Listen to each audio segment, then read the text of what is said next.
So hello guys, my name is Sameer Ahmed and welcome back to our channel code buddy. And आज की इस video में हम continue करेंगे अपनी हसल सीरीज़ 3.0 को, जिसमें कि आज हम जानेंगे फॉर लूप के ही बारे में। मतलब कि गाइज पिछली वीडियो में तो हमने बात कर ली थी फॉर लूप के बारे में, आज भी हम क्या है फॉर लूप के ही बारे में बात करेंगे। उस पर कुछ बेस्ड क्वेश्चंस हैं, उनको करेंगे। सो आई होप कि आपने हमारी हसल सीरीज़ की प्लेलिस्ट एक्सेस कर ली होगी। अगर आपने अभी तक हमारी सीरीज़ को एक्सेस नहीं किया है तो नीचे कमेंट बॉक्स में और ऊपर आई बटन पे उसका लिंक मिल जाएगा, जल्दी से आप उसे एक्सेस कर लीजिए और हमारी सीरीज को ज्वाइन कर लीजिए। तो चलिए गाइस, शुरू करते हैं हमारे सबलाइम टेक्स्ट को। सो गाइस, अब हम आ चुके हैं हमारे सबलाइम टेक्स्ट पे एंड इस पे आज हम क्या करने वाले हैं, तो आज फॉर लूप के ही बारे में बात करेंगे। तो फॉर लूप के आगे के बारे में बात करेंगे, क्योंकि हमने पिछली क्लास में भी डिस्कस किया था फॉर लूप के बारे में। अब क्या है कि कुछ क्वेश्चंस के बारे में बात करेंगे और डिक्रीमेंट ऑपरेटर के बारे में बात करेंगे, मतलब इसी में डिक्रीमेंट लगा के चेक करेंगे। तो चलिए गाइज, जैसे कि अब यहाँ पे क्या है, हम कर लेते हैं डिक्रीमेंट। तो डिक्रीमेंट करने के लिए गाइज जावा स्क्रिप्ट कर रहे हैं, तो जावा स्क्रिप्ट के लिए हम क्या है कि अपना वो खोल लेते हैं ऑनलाइन कंपाइलर। तो चलिए गाइज, ऑनलाइन कंपाइलर ही खोल लेते हैं। तो इसे करते हैं ओपन इन ब्राउज़र और इधर से सर्च जाते हैं और ऑनलाइन जावास्क्रिप्ट कंपाइलर डाल दिया गाइज। तो ये आ गया। अब इस पे क्या है, हम अपनी वर्किंग करेंगे। तो चलिए गाइज, जैसे कि अब ये है ऑनलाइन कंपाइलर खोल लिया हमने जावास्क्रिप्ट का। तो अब इस पे वर्किंग करेंगे अपनी जावास्क्रिप्ट की। तो जावास्क्रिप्ट में आउटपुट कैसे आता है, तो आउटपुट आता है गाइज हमारा console.log से। तो चलिए गाइज, अब कर लेते हैं। जैसे कि अब हमने लिख लिया कि भाई डिक्रीमेंटल फॉर लूप के बारे में बात कर रहे हैं। तो जैसे कि अब एक क्वेश्चन दे दिया मैंने कि फॉर आई इक्वल टू 100 कर दिया हमने। अब क्या है, आई जो है ग्रेटर देन इक्वल टू 1 कर दिया, और क्या है कि आई माइनस माइनस कर दिया। एंड फिर क्या है, सिंटेक्स के अंदर हमने दे दिया कि भाई हमारा क्या है console dot log, sorry guys, console dot log क्या कर दो, तो आई को हमारा प्रिंट कर दो। अब आई को प्रिंट करेंगे। तो अब गाइज ये बताइए, जैसे कि आई को ना लेके हम क्या करें कि आई को ना लेके हम लिख लें नेम, ये ले लिया। अब गाइज आप बताइए कि भाई हमें जो है प्रिंट कितनी बार करना पड़ेगा, मतलब ये जो है हमारा प्रिंट कितनी बार होगा। तो गाइज आप सीधा बता देंगे कि प्रिंट कितनी बार होगा, क्योंकि मैंने आपको पिछली क्लास में बता रखा था कि भाई जैसे कि अभी 100 है, तो upper bound minus lower bound plus 1। तो अपर बाउंड कितना हमारा 100 माइनस लोअर बाउंड 1 है, तो 100 माइनस 1 कितना हो गया 99, और फिर प्लस 1, तो 99 प्लस 1 100। तो इसका मतलब क्या होगा कि भाई जब हम इस कमांड को रन करेंगे तो हमारा क्या प्रिंट करेगा, मतलब नेम क्या है कितनी बार प्रिंट करेगा, 100 बार प्रिंट करेगा। तो देखते हैं। तो रन कर गया, तो देखिए गाइज ये जो है 100 बार प्रिंट कर गया होगा गाइज। तो ये होता है हमारा डिक्रीमेंट ऑपरेटर। इसी में क्या होता है, जैसे कि अब मैंने कर दिया कि मैंने ये क्या है कि भाई इंक्रीमेंट डिक्रीमेंट होता है, तो डिक्रीमेंट मैंने कर दिया कि भाई माइनस माइनस आई। अब क्या होगा, अब इससे क्या है कि भाई गाइज फॉर लूप में तो फ़र्क पड़ता नहीं है, पर क्या है कि कुछ चीज़ों में जो है माइनस माइनस आई का फ़र्क पड़ता है। कुछ जो सिंटैक्स हम लगाते हैं तो माइनस माइनस आई का फ़र्क पड़ता है, पर हमारे इस फॉर लूप में इसका फ़र्क नहीं पड़ेगा। अगर हमने माइनस माइनस आई किया है तो भी हमारी कंडीशन क्या रहेगी, सेम ही रहेगी। तो इसको भी रन करके देख लेते हैं। वैसे तो गाइज आप चेक भी कर सकते हैं कि भाई 100 प्रिंट करेगा कि नहीं। जैसे कि अब यहाँ पे ही अगर प्रिंट करवा दो आई को, तो ये 100 तक प्रिंट कर देगा, मतलब 1 तक प्रिंट करेगा। सॉरी गाइज, वो 1 तक प्रिंट करेगा। तो देखते हैं। तो देखिए गाइज, ये 100 से स्टार्ट हुआ और कंपाइलर्स गाइज देखिए इसे रीड नहीं कर पा रहा है, इसलिए ये क्या है 424 तक चल रहा है। वरना ये कहाँ तक जाएगा, ये 1 तक जाएगा अगर आप दूसरे कंपाइलर पर करेंगे। ये कंपाइलर क्या है कि यहीं 24 तक ही रुक चुका है। ठीक है गाइज। तो अब बात कर लेते हैं गाइज हमारे कि भाई अब हम क्या है कि भाई कंडीशंस हटा दें, मतलब कंडीशंस कुछ हटा दें तो क्या होगा। जैसे कि अब मैंने कहा आपसे कि भाई मैं क्या है कि इनिशियलाइजेशन ही हटा देता हूँ। ये मैंने हटा दिया इनिशियलाइजेशन। अब क्या होगा, अब जैसे मैंने लिख दिया कि console.log और मैंने लिख दिया कि भाई नेम लिखो। ठीक है गाइज। अब बताइए अब क्या होगा। तो गाइज इसमें क्या होगा, आप ज़रा सोचिए और मुझे बताइए कि भाई क्या हो सकता है कि भाई मैंने जब इनिशियलाइजेशन ही नहीं दिया और इंक्रीमेंट क्या है कि भाई आई माइनस माइनस की जगह आई आगे लगा देते हैं, वो पीछे लगा देते हैं इसके। ठीक है गाइज। तो अब बताइए गाइज कि अगर मैं 1 ना दूं, इनिशियलाइजेशन ना करूं, तो क्या होगा। तो गाइज वैसे तो हमारी गार्बेज वैल्यू आती है, अगर हम ऐसे चलाएंगे तो गार्बेज वैल्यू आएगी। पर इसमें देख लेते हैं, वरना सी, अगर सी प्रोग्राम में आप चलाओ या C++ में तो गार्बेज वैल्यू आती है। इसमें देखते हैं कि क्या आती है गाइस। तो देखिए गाइस, यहाँ पे क्या है कि भाई आपका एरर शो कर गया कि भाई आपने जो है इनिशियली नहीं दिया है, मतलब इनिशियल कुछ चीज़ दी ही नहीं है। तो क्या है, गार्बेज वैल्यू, अगर सी और C++ होता तो आपकी क्या है कि गार्बेज वैल्यू प्रिंट करता, बट इसमें क्या है कि आपको एरर बता दिया कि आपने जो है इनिशियलाइज किया ही नहीं है। तो ये होता है अगर हम इनिशियलाइजेशन ना करें तो। अब क्या है कि इनिशियलाइजेशन नहीं किया, अब क्या है कि इनिशियलाइजेशन कर देते हैं, i = 1 कर दिया हमने। अब क्या है, अब हटाएंगे हम कंडीशन, तो कंडीशन हटा दी गाइज हमने। अब क्या करेंगे, अब आप बताइए कि अगर हमने कंडीशन हटा दिए तो क्या होगा। तो सोचिए आप कि भाई कंडीशन अगर हमने हटा दी है तो क्या हो सकता है। तो गाइज ये होगा कि भाई पहले तो ये इनिशियलाइजेशन 1 है तो i = 1 लेगा, फिर प्रिंट करेगा नेम। नेम के बाद क्या है कि ये इंक्रीमेंट या वो डिक्रीमेंट चेक करेगा, क्योंकि देखिए गाइज पहले i = 1 है, i = 1 के बाद क्या है कि ये कंडीशन चेक करेगा। अब कंडीशन तो है ही नहीं, फिर कहाँ जाएगा, ये console.log पे। console.log पे जाने के बाद वो नेम प्रिंट कर देगा। फिर क्या है, ये इंक्रीमेंट या डिक्रीमेंट ऑपरेटर देखेगा।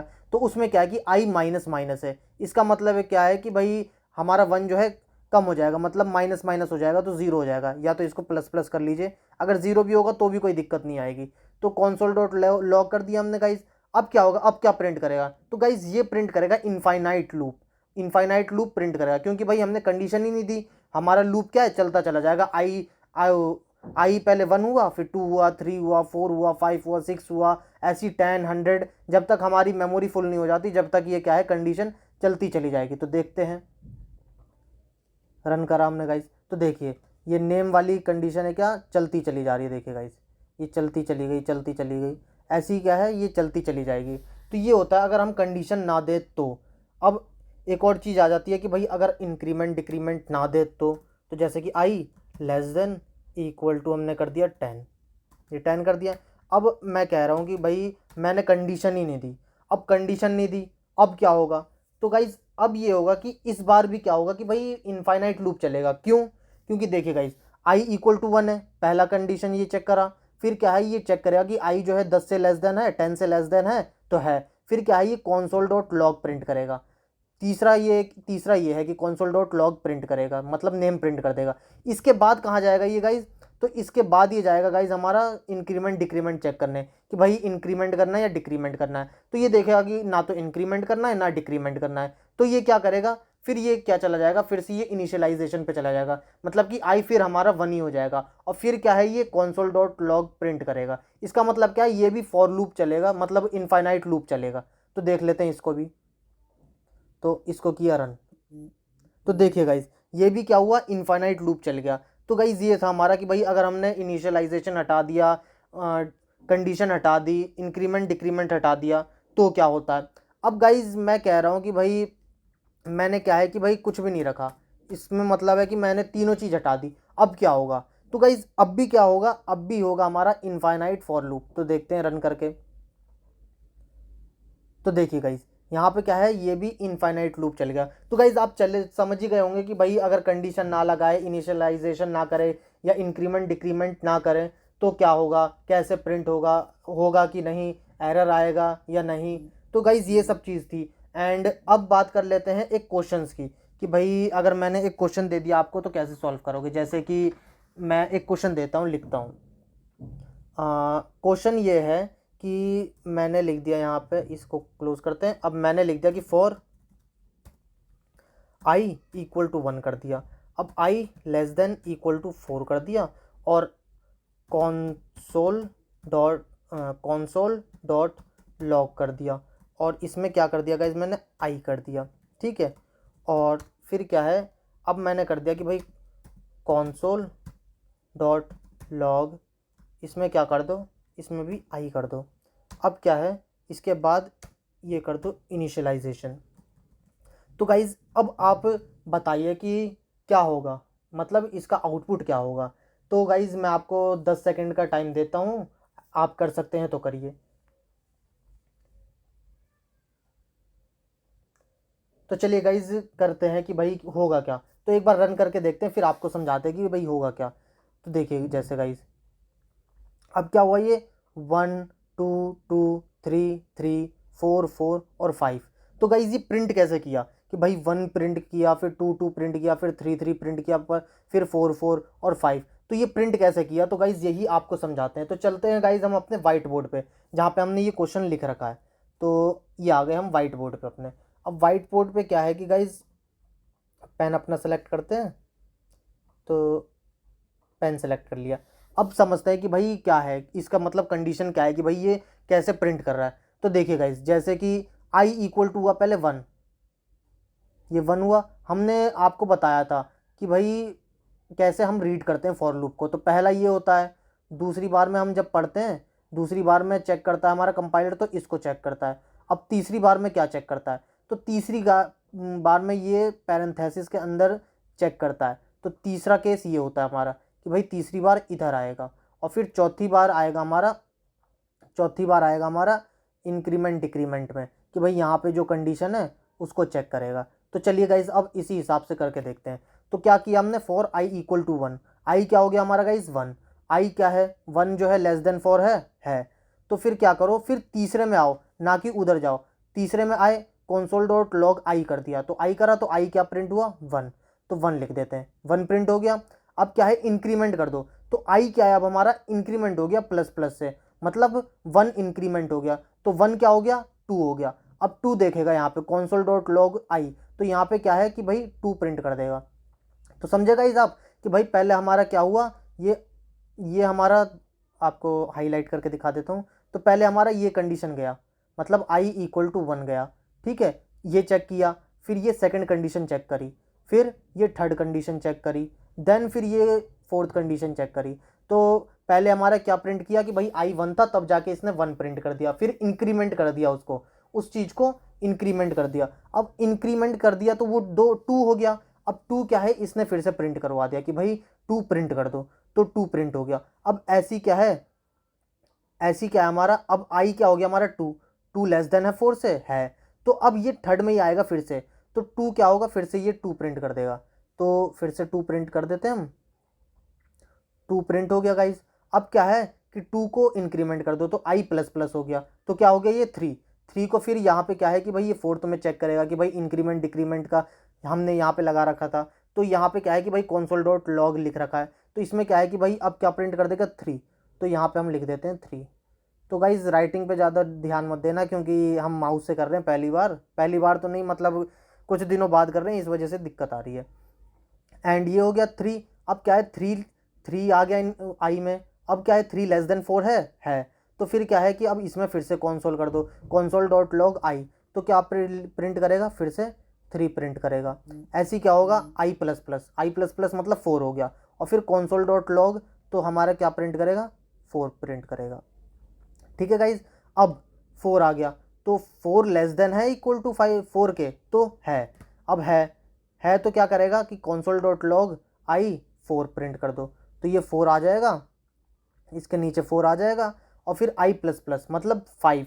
अब 5 क्या है कि भाई यहाँ पे पहले चेक करेगा 4 में, तो चेक 4 में क्या है कि भाई हमारा console डॉट लॉग आई है, तो यहाँ पे क्या है कि 5 लिख देगा, पहले 5 लिखा। अब क्या है कि भाई इनिशियलाइजेशन चेक करेगा कि आई इक्वल टू 5 हो गया। अब आई लेस देन 4 है, तो नहीं है, तो क्या करेगा कि बस यहीं पे ये हमारा क्या है लूप रुक जाएगा। तो प्रिंटिंग क्या होगी हमारी इस चीज़ की, सॉरी गाइज, तो किस चीज़ की प्रिंटिंग होगी, तो इस चीज़ की हमारी प्रिंटिंग होगी।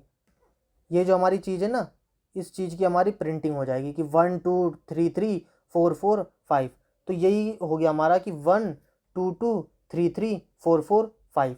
तो सो गाइज ये थी हमारी फॉर लूप की पूरी वो कहानी कि भाई हमने फॉर लूप में क्या सीखा, मतलब कैसे कैसे सीखा कि इनिशियलाइजेशन हटा दिया, वो इंक्रीमेंट हटा दिया, कंडीशन हटा दिया, सिंटेक्स हटा दिए बीच के, तो क्या होगा। सो गाइज यही था फॉर लूप के बारे में। और अब हम अगली वीडियो में जो है नेस्टेड फॉर लूप के बारे में जानेंगे, मतलब फॉर लूप के अंदर फॉर लूप हम कैसे यूज़ करते हैं, और फिर पैटर्न प्रिंट कैसे करते हैं। तो गाइज उसके बारे में हम जानेंगे फॉर लूप के बारे में। तो मिलते हैं गाइज नेक्स्ट वीडियो में, जो कि होगी हमारी फॉर लूप में ही, पर वो नेस्टेड फॉर लूप होगा, मतलब फॉर लूप के अंदर ही फॉर लूप हम पढ़ेंगे। तो गाइज मिलते हैं नेक्स्ट वीडियो में। Thank you so much guys for watching this video.